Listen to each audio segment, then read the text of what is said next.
Hello ma'am, ngasi se akhoi mayam hade icham chamba mi amna hekta akhoi kuthi amagi hai tare ko mi amagi chamcham kuthi amada leiba sok tare tu yengaga chahi je khnghnnba gi araiba nium hai tare adu aina taksage mayam da ado aina taksaga da nium sina khwaidi lai na aina khanjaba hai tare ko aina khanjari ba pose mayam da su line na dum tangbo honajake aduga magi nium makhandi khara ani hum dum le ko tonga method hai tare adagi aina si taksaga da sina yam lai ba hai tare chahi puthokpa gi hai tare ko masin mayam gyan tabibra aina takpa se yengbiu mayam gyan tabi gani haina di khanjai ko aina taksaga da stand se kudamoina koina number 1 chahi puthokpa matamda kari hana khangada gi hamta calendar da pi ba tha masing hai tare ko hade tha ma tha ta chahi ma je tha trai thoina sai ana tha ma da legeda numit masing sing se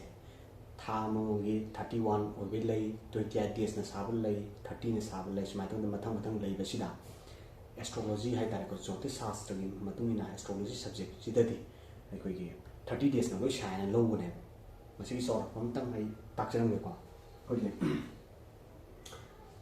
January hai ba tha si 31 days na tare 31 days na oi January February na kaya na oi 28 days na oi 28 days na adagi March se 31 March na 31 days ko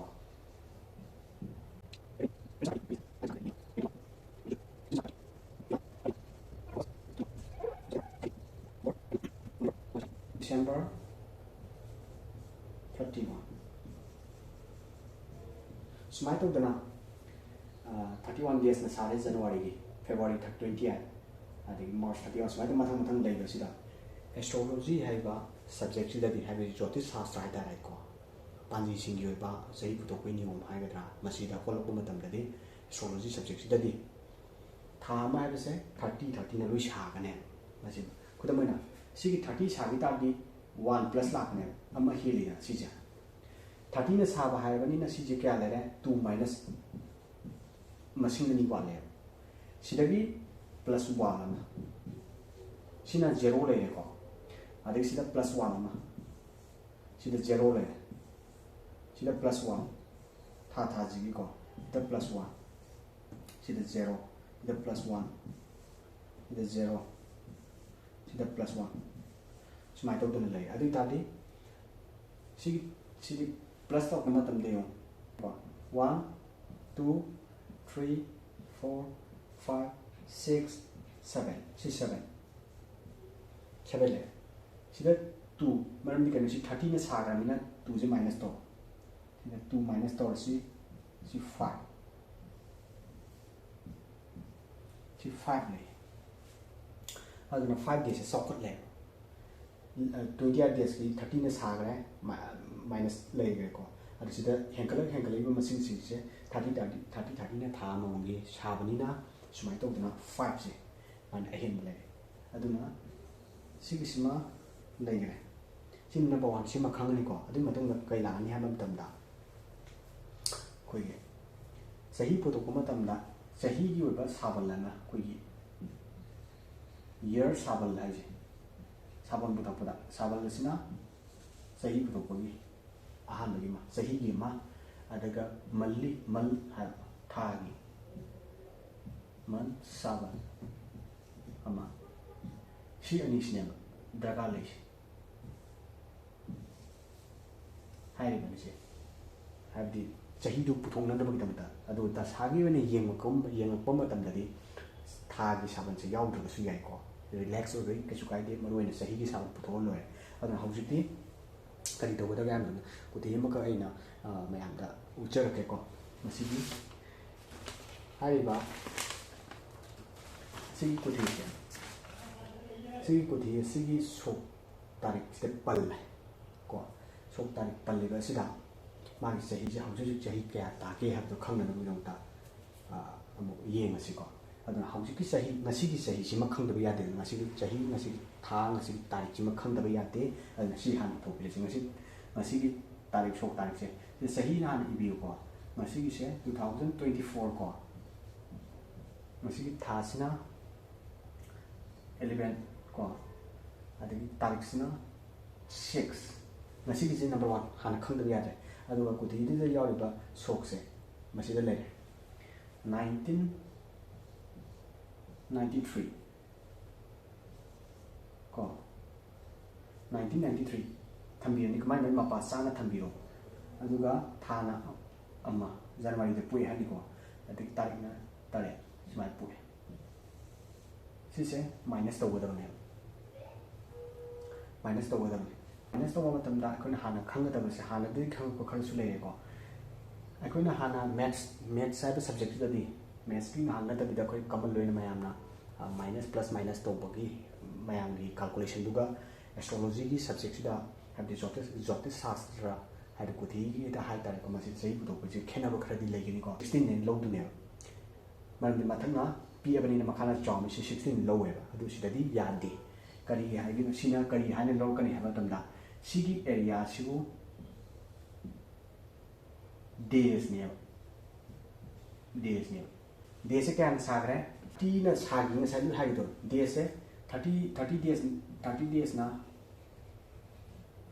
make a 1 month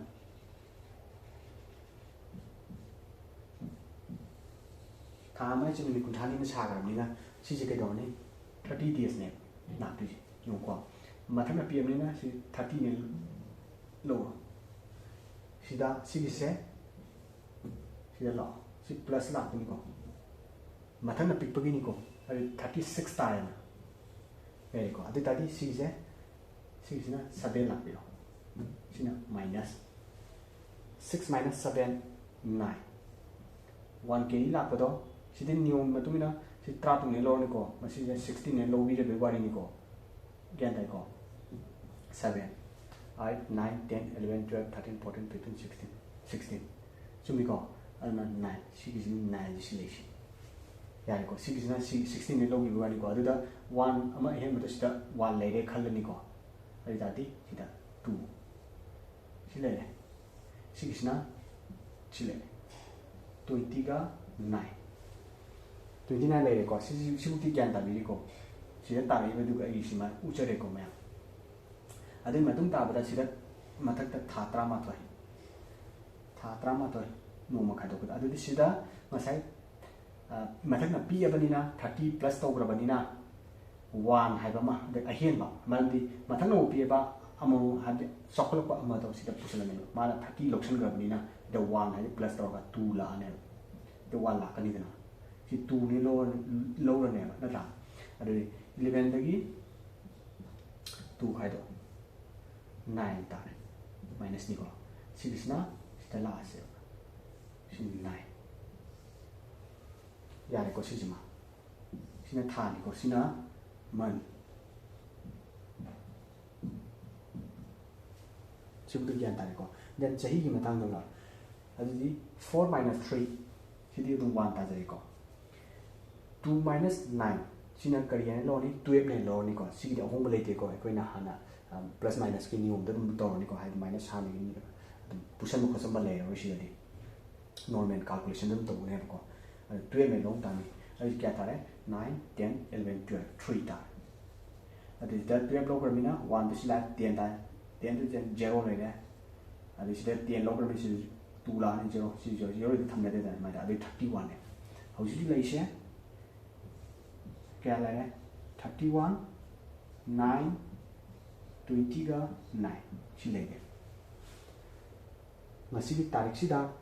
สิกิมาใส่ปุยว่ามากี่1993 January date 7 na pokpa mi du gi jai de shi ne hai du ne adubu astrology subject di masi sai si oibra oidie masi kai la kani ha ban da ai ko na table form ma ka u chara ke si do uli ba ina si table ma uli je masi so la ke ko masi da munam tan yem bi ma si da sahi me ama pal si pareng si sahi me am pham si mai 31 hai bi si kai le si da le ai da di 31 le se fair plus to hai no si da 31 le se sida lermina sida plus tawbise 0 5 12 45 45 sina sidi yaorbsu yare ko maroina chi plus taw hai siji bu kari koi si masang sibuna masagi koina sigi year haji si year sabal hai year sabal kari ki year sabal 31 year sabal kawe chi plus taw adudi 9 10 11 chine 1 ke sida law 2 layer 4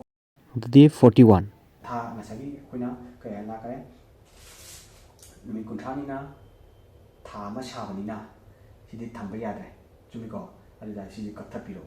phana ma hinja 1 helen lo ne da hen bo 1 la ene lo ro ne adu kaya de plus taw kani sida plus taw chomiro chumi ko ida plus taw adu tadi masagi jahana plus taw isi 9 10 11 12 13 14 14 do sige 15 natra sige 15 thamba yate mamdi chahi ma je tha trai thon chahi mo yo adu tadi 15 minus 2 ya minus to biro singa tha ni dana man ni dana man da hem bil lak pa ya do diwa ni ohum 3 lai ko ana sida 3 ne thambiro siu di khang ni ko 3 lai then sigi de hen doin sida hen ma ko pa kam lak re ko aduga ahinba se sigi plus to basida ama helai ko sa man de 15 haigra mina 15 de tham ya de 3 lai na 15 de tham ya de badagi 12 minus to re 3 lai a 1 masagi hen gi bagi machine da 1 lakane a 1 1 loi lakane phane na 70 wera 80 wera tani ma ta jara jan sida ju mai ko 1 lakani sida ju 12 ki mathak ta lakta ga ju 1 lakan ahin ma du lakta ga de 12 ki mathak ta lakta ga de sida 1 la 1 plus to ni na ai jadi 1 la masila mina 2 3 ai jadi real ma gi a se kaya tare hauju ju ki na 32 3 1 si ta ni si yes ni si ma gi chahi ni malli se de yaorbsu yai hai si da dum lotion bi su yai si ni khwai sham bi da sa gi chaban chahi puthokpa gi formula do apply to de su yai si ne dum da sa yeng bu gi di yai yam lai ba maongda hai ta masi ne ba aduna adu tadi ahan bagi kai doni ma ja hojik che kunthra ga ni thoi change hai du ne ba adu kunthra ni thoi ga thawng go mi ni have che control ni change hai du ma ja chahi kunthra ni thoi ira puma tam ko tha ahum numit nongma sure hauju jina man kai doni chahi kunthra ga humdoi changla hai du ai dadi ai ngasai bok champi do yenga kan ko si year saban puthokka da je aduga akoi adu chahi kunthra do changamina kari lane ai sida ju mu ai skin da ju tholang ko pham bai matang do chahi kunthra da si nu pa ran pi na khang ga nu pa nu pi si ni da si je si nu pa ni ade nu pa ni bok da ai sida uchan chahi kunthra da gi ya to mu ying pi ro chahi kunthra da area sida kai ta hai ma se pham se kai da pham hai du kal mitruna bu da lei hai du mitruna nong pok to lei hai du yek na bana bi da lei hai du la ra da de si formula si ko ni table da video ngai mun da ying biro si bu sim ta lai re ko yo are kari jukna oiri no jukna kari no ma je sei kun tha hum do changani na ma je bu se kari jukna oiri no hai bisina kamai na khang da han ma tam da ko ye si ki table si je dum ai na ju ugal na ko si da table je mun na teng ying bio ai jadi chai kun thom de ma pa sai nu thom de ma pa se kari ta re ripu juk mi hai de jukna tai hai de adi lai ba ripu ta ta de kai ta ni ꯑꯗꯒꯤ ꯑꯩꯈꯣꯏ ꯔꯤꯄꯨꯇꯥ ꯇꯥꯗꯤ ꯃꯤꯅ ꯌꯦꯡꯊꯤꯕ ꯑꯗꯒꯤ ꯈꯠꯅ ꯆꯩꯅꯕ ꯌꯥꯝꯃꯤ ꯈꯣꯠꯂꯦꯅ ꯍꯥꯏꯗꯣꯏꯕ ꯑꯗꯨꯃꯥꯏꯅ ꯇꯧꯗꯅ ꯇꯣꯉꯥꯟ ꯇꯣꯉꯥꯟꯕ ꯄ꯭ꯔꯣꯁꯦꯁ ꯃꯊꯪ ꯃꯊꯪ ꯃꯌꯥꯝ ꯂꯩꯔꯦꯀꯣ ꯑꯗꯨꯅ ꯃꯁꯤꯕꯨꯒꯤ ꯑꯩꯅ ꯄꯨꯊꯣꯛꯆꯔꯤꯕ ꯆꯍꯤꯒꯤꯁꯦ ꯑꯗꯣ ꯀꯔꯤꯒꯨꯝꯕ ꯁꯤꯁꯤꯅ ꯑꯃꯨꯛ ꯃꯊꯛꯁꯦ ꯄꯤꯑꯝ ꯇꯥꯔꯒꯗꯤ ꯑꯃꯨꯛꯁꯨ ꯑꯃꯨꯛ ꯔꯤꯄꯤꯠ ꯇꯧꯖꯔꯒꯦꯀꯣ ꯁꯤꯗ ꯄꯤꯑꯝꯕꯒꯤꯅ ꯄꯤꯛꯇ ꯇꯥꯗꯤ ꯌꯥꯝ ꯂꯥꯏꯔꯦꯀꯣ ꯄꯤꯛꯇ ꯇꯥꯗꯤ ꯑꯇꯥꯇ ꯑꯃꯨꯛ ꯊꯝꯕꯤꯌꯣꯕꯀꯣ ꯆꯍꯤꯒꯤꯁꯤꯕꯀꯣ ꯄꯤꯛꯇ ꯇꯥꯗꯤ ꯈꯨꯗꯝ ꯑꯣꯏꯅ ꯑꯃꯨꯛ ꯉꯁꯤꯒꯤ ꯇꯣꯉꯥꯟꯕ ꯑꯃꯨꯛ ꯍꯥꯏꯔꯛꯀꯦꯕꯀꯣ ꯁꯦ ꯊꯥ ꯉꯁꯥꯏꯒꯤ ꯊꯥꯗꯣ ꯃꯊꯛ ꯆꯥꯎꯋꯤꯗꯅ ꯃꯈꯥ ꯄꯤꯛꯄꯒꯤꯁꯨ ꯃꯊꯛ ꯄꯤꯛꯄꯒꯤ ꯑꯃ ꯍꯥꯏꯔꯛꯀꯦꯀꯣ 5 ꯂꯩꯔꯁꯤ ꯈꯜꯂꯁꯤꯅꯦ ꯄꯤꯛꯄꯒꯤꯁꯨ ꯍꯥꯏꯔꯛꯀꯦ 2024 ꯑꯗꯨ ꯊꯥꯁꯤꯅ 5ꯅꯦ ꯂꯧꯔꯁꯤ ꯇꯥꯔꯤꯛꯁꯤ ꯉꯁꯥꯏ ꯇꯥꯔꯤꯛ ꯃꯆꯥꯒꯤꯗꯤ ꯈꯪꯈ꯭ꯔꯦꯀꯣ ꯇꯥꯔꯤꯛ ꯑꯆꯧꯕꯒꯤꯗꯤ ꯑꯃꯨꯛ ꯍꯜꯂꯁꯤꯀꯣ 15 ꯂꯩꯍꯜꯂꯁꯤ ꯇꯥꯔꯤꯛꯁꯤ 51 ꯂꯩꯍꯜꯂꯁꯤ ꯑꯗꯨꯒ ꯃꯤꯁꯤꯒꯤ ꯄꯣꯛꯄꯁꯦ 1990ꯗ ꯄꯣꯛꯑꯦ ꯈꯜꯂꯁꯤ ꯑꯗꯨ ꯃꯈꯥꯗ ꯆꯥꯎꯍꯜꯂꯁꯤꯀꯣ ꯁꯦ 8ꯀꯨꯝꯕ ꯂꯩꯍꯜꯂꯁꯤ 8ꯗ ꯄꯣꯛꯑꯦ ꯈꯜꯂꯁꯦꯕ ꯑꯗꯨꯒ ꯇꯥꯔꯤꯛꯁꯤꯅ ꯉꯁꯥꯏ ꯃꯈꯥꯅ ꯆꯥꯎꯕꯗꯣ ꯉꯁꯤꯅ ꯃꯈꯥꯅ ꯄꯤꯍꯜꯂꯁꯤꯀꯣ ꯁꯤꯁꯤꯅ ꯑꯃꯨꯛ ꯁꯦ 5 ꯂꯩꯍꯜꯂꯦ ꯈꯜꯂꯁꯤ ꯁꯤ ꯃꯥꯏꯅꯁ ꯇꯧꯔꯁꯤ ꯗꯦꯠ ꯑꯣꯐ ꯕꯥꯔꯠꯁꯤꯅ ꯃꯥꯏꯅꯁ ꯁꯤ ꯑꯣꯏꯔꯦ ꯈꯜꯂꯁꯦꯕ date of birth date of ꯕꯥꯔꯠꯁꯦ ꯃꯥꯏꯅꯁ ꯇꯧꯗꯣꯏꯅꯤꯗ ꯑꯗꯨ 10 to 15 5 ꯀꯥꯏꯗꯧ ꯇꯥꯔꯗꯤ 5 ꯂꯩꯔꯦ ꯃꯊꯪꯅ ꯄꯤꯛꯑꯦ ꯁꯤꯗꯤ ꯂꯧꯁꯜꯂꯔꯣꯏꯀꯣ 30ꯒꯤꯗꯣ ꯁꯤ ꯃꯊꯛꯀꯤꯁꯤꯅ ꯄꯤꯛ ꯇꯥꯔꯕꯅꯤꯅ ꯍꯥꯏꯕꯗꯤ ꯊꯥꯒꯤ ꯑꯦꯔꯤꯌꯥꯁꯦ ꯄꯤꯛ ꯇꯥꯔꯕꯅꯤꯅ ꯉꯁꯥꯏ ꯀꯔꯤ ꯍꯥꯏꯒꯦ ꯊꯥ 23ꯅ ꯆꯍꯤ ꯑꯃ ꯂꯩꯕꯅꯤꯅ ꯊꯥ 23ꯁꯤꯗ ꯃꯊꯛ ꯄꯤꯛꯄꯒꯤꯅꯤꯀꯣ ꯁꯤ 5ꯁꯦ ꯄꯨꯈꯠꯄꯤꯔꯁꯤ 5 7 ꯇꯥꯔꯦꯀꯣ 7 ꯑꯗꯨꯗ ꯃꯈꯥꯒꯤ 8ꯁꯦ ꯃꯥꯏꯅꯁ ꯇꯧꯕꯤꯔꯣ -5 ꯑꯗꯨ ꯇꯥꯔꯗꯤ 9 ꯂꯩꯔꯦꯀꯣ ꯃꯥꯏꯅꯁ ꯇꯧꯕꯗ 9 ꯂꯩꯔꯦ ꯁꯤ 9 ꯇꯥꯕꯒꯤ ꯈꯪꯉꯦꯀꯣ ꯃꯊꯪꯅ ꯄꯤꯛꯄꯒꯤ 12 ꯄ꯭ꯂꯁ ꯇꯧꯒꯗꯕ ꯁꯤ ꯐꯣꯔꯃꯨꯂꯥꯅꯦ ꯊꯥ 23ꯅ ꯆꯍꯤ ꯑꯃ ꯁꯥꯕꯅꯤꯅ ꯁꯤꯁꯤ ꯑꯃꯇꯪꯅꯤ ꯁꯤ ꯑꯅꯤꯁꯤ ꯈꯛꯇꯅꯤ ꯈꯪꯗꯣꯏꯁꯦ ꯁꯤꯒꯤꯗꯤ ꯃꯌꯥꯝꯅ ꯈꯪꯅꯔꯤꯕ ꯃꯥꯏꯅꯁ ꯇꯧꯕꯒꯤ ꯅꯤꯌꯣꯝꯗꯣ ꯆꯞ ꯆꯥꯅ ꯑꯗꯨꯝ ꯇꯧꯕꯤꯒꯗꯕ ꯑꯗꯨ ꯇꯥꯔꯗꯤ ꯁꯤꯗ ꯃꯊꯪꯅ ꯄꯤꯛꯄꯒꯤ 12ꯅꯦ ꯍꯥꯞꯆꯟꯈꯤꯕꯅꯤꯅ ꯁꯤꯗ 1 ꯂꯥꯛꯑꯣ ꯑꯗꯨ ꯇꯥꯔꯗꯤ 4 minus 1ꯗꯤ 3 ꯂꯩꯔꯦ ꯑꯗꯩ ꯁꯤꯅ ꯑꯃꯨꯛ ꯄꯤꯛꯑꯦ ꯁꯤ 12ꯅꯦ ꯂꯧꯕꯤꯔꯣꯀꯣ ꯑꯗꯨ 9 10 11 12 ꯁꯤ 3 ꯂꯩꯔꯦ ꯁꯤꯗꯤ 0 0 0 ꯊꯝꯗ꯭ꯔꯁꯨ ꯌꯥꯏꯅꯀꯣ ꯁꯨꯃꯥꯏꯅ 33 9 5 ꯍꯧꯖꯤꯛ ꯃꯥꯒꯤ ꯆꯍꯤ ꯁꯤꯅꯤ ꯍꯥꯏꯗꯨ ꯑꯗꯨ ꯑꯩꯈꯣꯏꯒꯤ ꯑꯦꯁꯇ꯭ꯔꯣꯂꯣꯖꯤꯒꯤ ꯁꯕꯖꯦꯛꯁꯤꯗꯗꯤ ꯀꯩ ꯂꯥꯛꯅꯤ 33ꯒꯤ ꯃꯄꯥꯗ ꯉꯁꯥꯏ ꯑꯩꯈꯣꯏꯅ ꯕꯣꯛꯁꯇ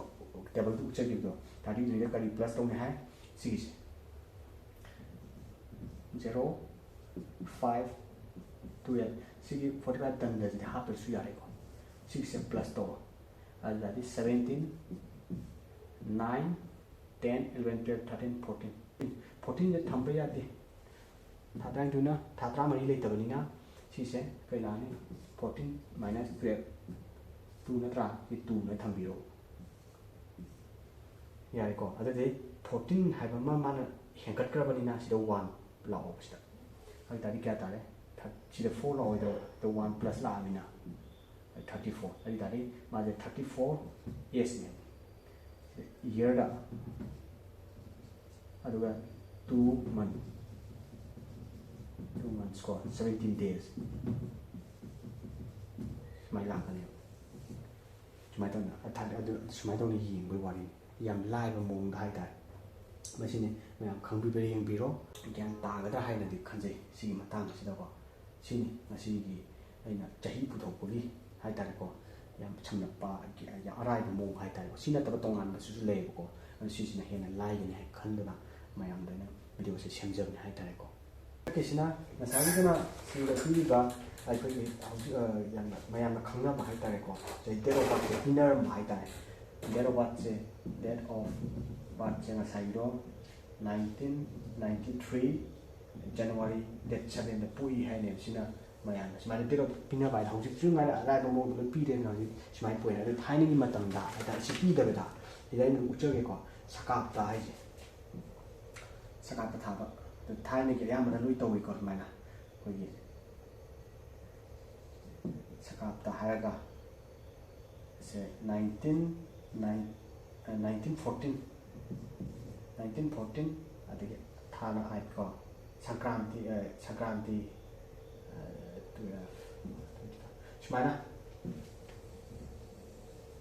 सुमाना अगर उच्चरीबसे सुमाना पीरम चाही पीरमदबा 19 अदुदा पोई हाइबा नतबा सकाप्ता सिदा सकाप्ता खक पीरमबा ꯑꯗꯨꯒ ꯗꯦꯠ ꯑꯣꯐ ꯕꯥꯔꯠꯁꯦ ꯄꯤꯔꯝꯗꯕ ꯍꯥꯏꯇꯥꯔꯦ ꯁꯤꯗꯒꯤ ꯗꯦꯠ ꯑꯣꯐ ꯕꯥꯔꯠ ꯍꯧꯖꯤꯛ ꯀꯦꯂꯦꯟꯗꯔ ꯎꯠꯂꯤꯕ ꯑꯩꯈꯣꯏ ꯒ꯭ꯔꯤꯒꯣꯔꯤꯌꯟ ꯀꯦꯂꯦꯟꯗꯔ ꯍꯥꯏꯇꯥꯔꯦꯀꯣ ꯃꯌꯥꯝꯅ ꯍꯧꯖꯤꯛ ꯈꯪꯅꯔꯤꯕ ꯖꯅꯋꯥꯔꯤ ꯐꯦꯕꯋꯥꯔꯤꯗ ꯄꯜꯂꯤꯕꯁꯦ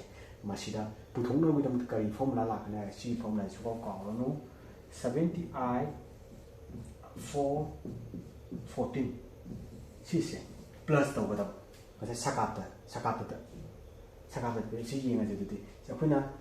ꯑꯩꯅ ꯑꯃꯨꯛꯁꯨ ꯄꯜꯂꯤꯀꯣ ꯃꯁꯤꯗ 1993 ꯖꯅꯋꯥꯔꯤ ꯗꯦꯠ 7ꯗ ꯄꯣꯛꯏ ꯍꯥꯏꯕꯁꯦ ꯄꯜꯂꯝꯗꯕꯤꯗ ꯁꯀꯥꯞꯇꯗ ꯄꯤꯔꯝꯃꯒ ꯇꯥꯔꯗꯤ ꯁꯤ ꯄꯤꯔꯝꯗꯕꯁꯦ ꯁꯀꯥꯞꯇꯗ ꯑꯩꯈꯣꯏ ꯒ꯭ꯔꯤꯒꯣꯔꯤꯌꯟ ꯀꯦꯂꯦꯟꯗꯔꯒꯤ ꯍꯥꯏꯇꯥꯔꯦꯀꯣ ꯃꯁꯤꯗ ꯄꯨꯊꯣꯛꯀꯦ ꯍꯥꯏꯇꯥꯔꯗꯤ ꯁꯤꯒꯤ ꯐꯣꯔꯃꯨꯂꯥꯁꯤ ꯁꯤ ꯁꯤꯖꯤꯟꯅꯒꯗꯕꯅꯦꯕ ꯑꯗꯨ ꯇꯥꯔꯗꯤ ꯁꯤ ꯄꯨꯊꯣꯛꯅꯕꯒꯤꯗꯃꯛꯇ ꯀꯩ ꯂꯥꯛꯅꯤ 1914 ꯊꯥꯅ 9 ꯀꯣ 22 ꯃꯁꯤꯗ ꯉꯁꯥꯏ ꯁꯤꯒꯤꯁꯦ ꯄ꯭ꯂꯁ ꯇꯧꯕꯤꯔꯣ 78 ꯁꯤ プラス ꯇꯧꯒꯗꯕꯅꯤꯀꯣ 78 4 14 ꯁꯤꯗ ꯄ꯭ꯂꯁ ꯇꯧ ꯑꯗꯨꯗꯤ 4 5 6 6 ꯂꯩꯔꯦꯀꯣ 2 3 36 ꯊꯝꯕ ꯌꯥꯗꯦ ꯁꯤꯅꯤꯀꯣ ꯑꯗꯨ ꯇꯥꯔꯗꯤ ꯊꯝꯕ ꯌꯥꯗꯕ ꯃꯔꯝꯗꯤ ꯀꯩꯅꯣ ꯊꯥꯁꯦ 30 days나 ꯊꯥ ꯑꯃꯃꯝ ꯁꯥꯕꯅꯤꯅ ꯁꯤꯁꯦ ꯂꯧꯊꯣꯛꯄꯤꯔꯣ ꯇꯔꯨꯛ ꯆꯥꯎꯈꯠꯄꯒꯤ ꯑꯆꯧꯕ ꯊꯝꯕꯤꯔꯣ ꯌꯥꯔꯦꯀꯣ ꯑꯗꯨꯗꯒꯤ ꯁꯤꯗ ꯆꯥꯎꯈꯠꯂꯛꯑꯕꯅꯤ ꯉꯁꯥꯏ 36 ꯂꯩꯈꯤꯕꯗꯣ sida ama 1 chocolate sida plus lakada aitadi 8 9 10 11 12 13 13 dadra 13 jirum thammi aribra yade aitadi kailani 13 minus 2 ni thada idum chahi manina aitadi 1 la si 1 thambiro 13 thambi yade si 1 le sile ko sina 6 lele sina 1 lele then ngasai sakut kare 13 leigrabanina ida 13 lei thokrabani kailani sida 1 plus lakne wala ga adu then sida 8 sida 9 lele 10 11 12 13 si 3 lei ko 1 carry to sida law sida 7 sida 8 lele ko 8 si 9 lele si plus line ko so na kada carry lakne si masai 9 lele 1 lele adu dadi hauji masai ngasagi zero wata ta yo si lele ko aduga sigi tarik se तारीख सिदी नोमा निनी नोमगा निनी का चेनगने बसी formula तबदबो आइकोने calendar सिदी होंबो नाइदेने मदुगी 1993 की calendar माइ मपुंग मिसि करिनो Hubble सिदा थारमनिना अदि मपुंग मितु मतुना सिगी चाप चाना पुथोकने सिगी formula दि मतुनि नगनबा मसिंग पुथोकपै वारिनिको सुमाइना सकापतगि उबा सकापता पिरमबो तारगदि Gregorian calendar को खोइना होजि सिनारिबसिना मसिदा पुथोकनबिदमक्ता अराइबा formula masi sinagada sini sumana yam laina puthokpa ya haida masi mayam gyan ta bibrengo matung da su yam araiba maongda mymda partner budam da dum ai thorang tokjari mayam khangdu sudum ayonda dum hangbiro di matang sida sinja